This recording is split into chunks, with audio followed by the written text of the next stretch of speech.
Good morning. आज के video में हम दिल्ली सल्तनत के विषय में अध्ययन करेंगे जो कि बीए प्रथम वर्ष के द्वितीय प्रश्न पत्र का भाग है।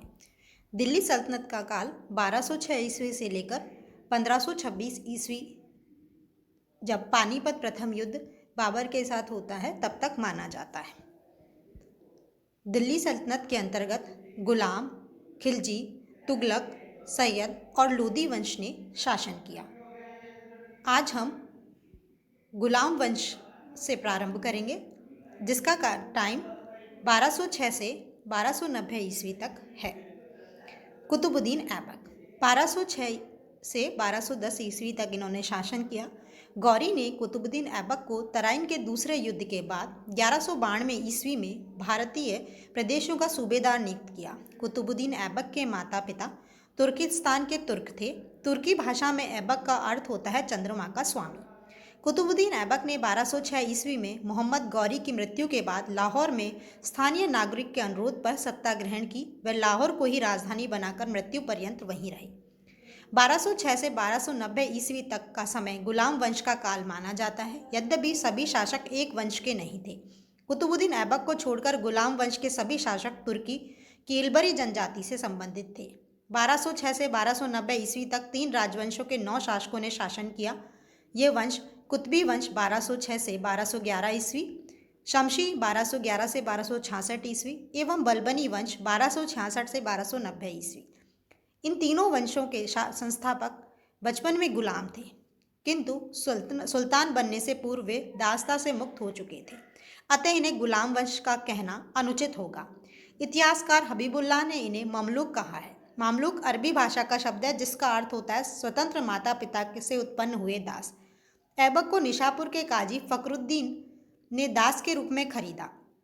कुतुबुद्दीन ऐबक को भारत में तुर्की राज्य का संस्थापक माना जाता है। वह दिल्ली का प्रथम तुर्क शासक था। कुतुबुद्दीन ऐबक ने सुल्तान की उपाधि ग्रहण नहीं की, बल्कि मलिक और सिपह सालार की उपाधि ही रखी। उसने न अपने नाम का खुतबा पढ़ा और न सिक्के चलाए। इसी कारण उसे दिल्ली का स्वायत्त सुल्तान नहीं माना जा सकता। गौरी के उत्तराधिकारी गयासुद्दीन महमूद ने उन्हें सुल्तान स्वीकारा। वह 1208 ईस्वी में उन्हें दासता से मुक्त कर दिया, अतः वह भारत का शासक बनने से पूर्व तकनीकी रूप से गुलाम था।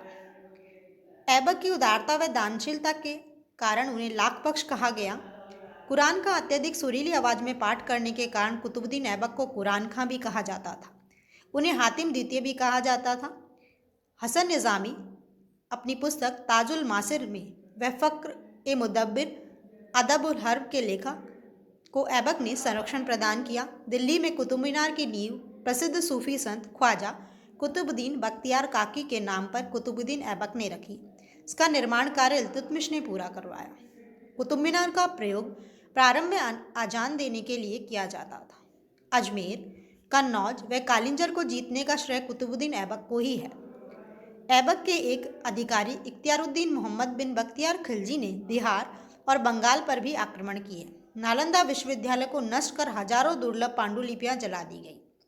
इस समय बंगाल में पाल वंश का शासक लक्ष्मण सेन व राजधानी नदिया थी। बख्तियार खिलजी ने नदिया पर आक्रमण किया व लखनौती को अपनी राजधानी बनाया। बख्तियार खिलजी की हत्या अली मर्दान खां ने कर दी। कुतुबुद्दीन ऐबक ने ताजुद्दीन यलदौज की पुत्री से विवाह किया और अपनी बहन का विवाह नासरुद्दीन कुबाचा से करवाया। यलदौज व कुबाचा दोनों मोहम्मद गौरी के गुलाम थे। ऐबक ने अपनी पुत्री का विवाह इल्तुतमिश से किया व इल्तुतमिश को सरे जादार व अमीर ए शिकार का पद प्रदान किया। 1197 ईस्वी में अनिलवाल के युद्ध के बाद ऐबक ने इल्तुतमिश को खरीदा। ऐबक ने दिल्ली में किला राय पिथौरा के निकट शहर बसाया। यह मध्यकाल में निर्मित दिल्ली के 7 शहरों में प्रथम था। अजमेर के निकट कुतुबुद्दीन ऐबक ने सम्राट चौहान विग्रहराज चतुर्थ द्वारा बनाए गए संस्कृत विद्यालय को तोड़कर 2.5 दिन का झोंपड़ा नामक मस्जिद बनाई। इस इमारत पर संस्कृत नाटक हरिकेली के कुछ अंश अंकित हैं। ऐबक की सबसे बड़ी सफलता यह थी कि उसने गजनी से संबंध विच्छेद कर भारत को उसके प्रभाव से मुक्त कर दिया। वजीर पद का प्रचलन ऐबक के काल में प्रारंभ हुआ। ऐबक की मृत्यु 1210 ईस्वी में लाहौर में चौगान या पोलो खेलते समय घोड़े से गिर जाने के कारण हुई। ऐबक को लाहौर में दफनाया गया। कुतुबुद्दीन की मृत्यु के बाद उसके पुत्र आराम शाह को गद्दी से हटाकर इल्तुतमिश सुल्तान बना। आराम शाह ने केवल 8 माह तक शासन किया। शमशुद्दीन इल्तुतमिश 1211 से 1236 ईस्वी। इल्तुतमिश इल्बरी तुर्क था। उसे दिल्ली सल्तनत का वास्तविक संस्थापक माना जाता है। कुतुबुद्दीन ऐबक की मृत्यु के समय वह बदायूं का सूबेदार था। इल्तुतमिश ने सर्वप्रथम लाहौर के स्थान पर दिल्ली को राजधानी बनाया। 1229 ईस्वी में उसने बगदाद के अब्बासी खलीफा अल मुस्तनसिर बिल्लाह मंसूर से धार्मिक और राजनीतिक मान्यता का अधिकार प्राप्त कर लिया। उसके नाम के सिक्के चलाए, जिससे दिल्ली सल्तनत को औपचारिक मान्यता प्राप्त हुई। उसे हिंदुस्तान के सुल्तान एवं नासिर अमीर उल मोमिनीन की उपाधि प्रदान की गई। तबकाते नासिरी में इसका वर्णन करते हुए मिनाजुद्दीन सिराज कहते हैं कि इस्लाम की राजधानी बगदाद से भेजे गए वस्त्र, आभूषण और उपहार को सुल्तान, उसके पुत्र, अमीरों आदि ने ग्रहण किया। अतः इल्तुतमिश दिल्ली सल्तनत का प्रथम वैधानिक और संप्रभुता संपन्न सुल्तान बना।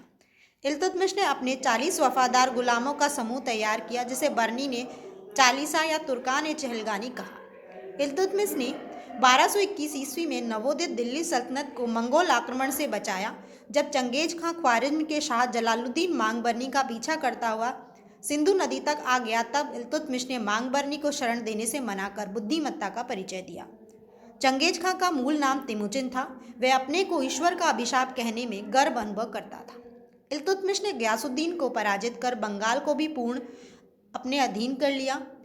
गयासुद्दीन ने भी खलीफा से खिल्लत प्राप्त की थी। इल्तुतमिश ने बंगाल व बिहार के लिए अलग अलग गवर्नर नियुक्त किए। इल्तुतमिश के विरोधियों में ताजुद्दीन यलदौज गजनी का सुल्तान, नासिरुद्दीन कुबाचा सिंध और मुल्तान का गवर्नर, अली मर्दान बिहार और बंगाल का गवर्नर थे। 1215 ईस्वी में तराइन के तीसरे युद्ध में इल्तुतमिश ने ताजुद्दीन यलदौज को पराजित कर बंदी बना लिया। बदायूं के दुर्ग में उसका वध करवा दिया। इल्तुतमिश ने नासिरुद्दीन कुबाचा को 1227 से 28 ईस्वी में पराजित कर मुल्तान व सिंध को जीत लिया। कुबाचा सिंध नदी में डूबकर मर गया। इल्तुतमिश ने 1226 ईस्वी में रणथंभौर को जीता। जालौर के चौहान शासकों से भी अपनी अधीनता स्वीकार करवाई। बयाना, सांभर, अजमेर और नागौर को भी अपने साम्राज्य में मिलाया। इल्तुतमिश ने मिनाजुद्दीन सिराज, मलिक ताजुद्दीन दबीर, अमीर खुसरो के पिता को संरक्षण प्रदान किया।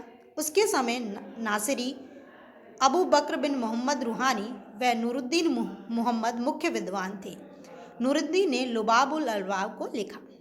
इल्तुतमिश के सबसे बड़े पुत्र नासिरुद्दीन महमूद की मृत्यु 1229 ईस्वी में हो गई थी। उनकी स्मृति में इल्तुतमिश ने मदरसा-ए-नासिरी का निर्माण भी करवाया। इसने इक्ता प्रणाली को विकसित किया। इक्ता स्थानांतरणीय भूभाग का राजस्व अधिन्यास था, जो नकद वेतन के बदले दिया जाता था। इक्ता वंशानुगत नहीं था। इल्तुतमिश ने मुद्रा व्यवस्था में भी सुधार किया। वह पहला तुर्क शासक था जिसने शुद्ध अरबी के सिक्के चलाए। सिक्कों पर टकसाल का नाम लिखवाने की परंपरा शुरू की। इल्तुतमिश ने चांदी का टंका 175 ग्रेन एवं तांबे का जीतल भी प्रारंभ किया।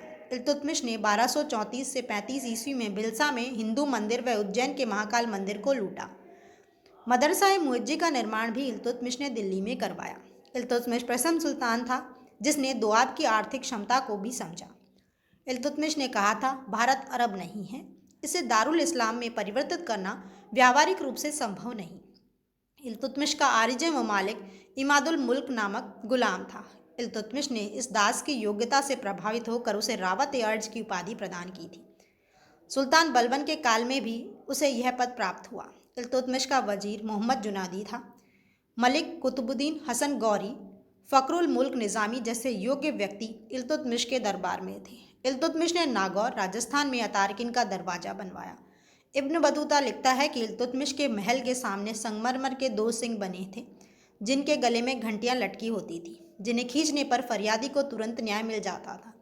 इल्तुतमिश अपने दरबारी पदाधिकारियों के सामने गद्दी पर नहीं बैठते थे। जलालुद्दीन खिलजी भी गद्दी पर बैठने से हिचकिचाते थे। इल्तुतमिश के शासनकाल में राजनयिक सिद्धांत और राजकीय संगठन की कला पर फ़क्र मुदब्बिर ने अदाबुल हल्ब नामक प्रथम भारतीय मुस्लिम ग्रंथ तैयार किया। बनियान आक्रमण पर जाते समय इल्तुतमिश बीमार पड़ा व दिल्ली लौट आया, किंतु दिल्ली में 29 अप्रैल 1536 ईस्वी में उनकी मृत्यु हो गई। इल्तुतमिश ने ईरानी राजतंत्रीय परंपराओं को ग्रहण किया, उन्हें भारतीय वातावरण के अनुरूप समर्पित किया। आरपी त्रिपाठी ने इल्तुतमिश को भारत में मुस्लिम राज्य का वास्तविक संस्थापक कहा है। डॉक्टर ईश्वरी प्रसाद ने इल्तुतमिश को भारत में गुलाम वंश का वास्तविक संस्थापक बताया है। इल्तुतमिश ने अपनी पुत्री रजिया को अपना उत्तराधिकारी चुना। व ग्वालियर विजय के बाद चांदी के टंके पर रजिया का नाम अंकित करवाया। अमीरों ने इल्तुतमिश की मृत्यु के बाद उसके पुत्र रुकनुद्दीन फिरोज शाह को गद्दी पर बैठाया।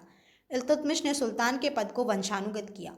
रुकनुद्दीन के समय वास्तविक सत्ता उसकी मां शाह तुर्कान के हाथों में थी। लोगों ने रुकनुद्दीन को अपदस्थ कर रजिया को सुल्तान बनाया। शाह तुर्कान तानाशाह प्रवृत्ति की होने के बावजूद भी विद्वान व पवित्र जनों को उपहार, दान आदि देती थी। रजिया ने शुक्रवार की नमाज के समय लाल वस्त्र पहनकर लोगों से शाह तुर्कान के विरुद्ध मदद मांगी। लोगों ने रुकनुद्दीन को अपदस्थ कर रजिया को सुल्तान बनाया। रुकनुद्दीन मात्र 7 माह तक शासक रहा। रजिया के मामले में पहली बार दिल्ली की जनता ने उत्तराधिकार के प्रश्न पर स्वयं निर्णय लिया। Thank you.